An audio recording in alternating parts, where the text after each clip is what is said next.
अब्दुल सत्तार यांनी मनोज जरांगेंची भेट घेतलेली आहे। जरांगे आंदोलनासाठी मुंबईला येणार आहेत। त्या पार्श्वभूमीवर सत्तार यांनी ही भेट घेतली। ऐकलं नाही तर मुंबईला जाणार असल्याचं मनोज जरांगेंनी म्हटलंय। तर सरकारला समाजाप्रती सहानुभूती असून संघर्षाची वेळ येणार नसल्याचं सत्तार यांनी म्हटलंय। मराठा समाजावर अन्याय होणार नाही असं सत्तार यांनी स्पष्ट केलेलं आहे। माझ्या मतदारसंघामध्ये अनेक व्हॅलिडिटी मिळाल्या, पण माझ्या मतदारसंघामध्ये मिळाल्या, परंतु संभाजीनगर मधल्या एक तालुक्यामध्ये ही घटना दुर्दैवी घडली असेल तर त्याला दुरुस्त करण्याचं काम ते करतील।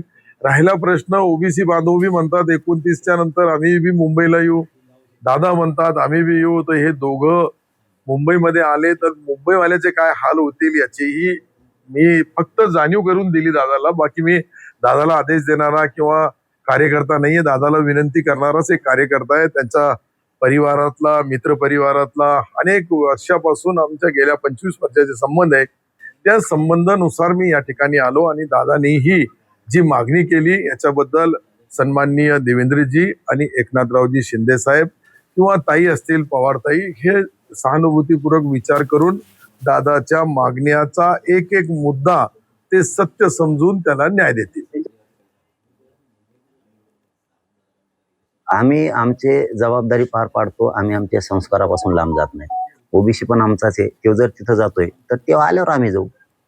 तसं तर आमचं 29 ऑगस्ट हे फायनल अंतरवालीच, आम्ही बदल नाही करणार। पण सरकारनं जर काही डाव टाकला तर मग मात्र मुंबईला आम्ही जाऊ शकतो, मग मात्र माघार नाही। परंतु आपल्या जर ओबीसीची माया दया येते तर जाऊ द्या ना, ओबीसींना त्यांना अधिकारातच काढू द्या, काय फरक पडलाय का? आपण नंतर काढू।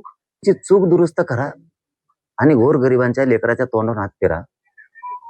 त्याला उद्ध्वस्त करायला जाताल, बदला घ्यायला जाताना मराठ्यांचा, तर मराठी सुद्धा तुमचा बदला घ्या, सोडणार नाही।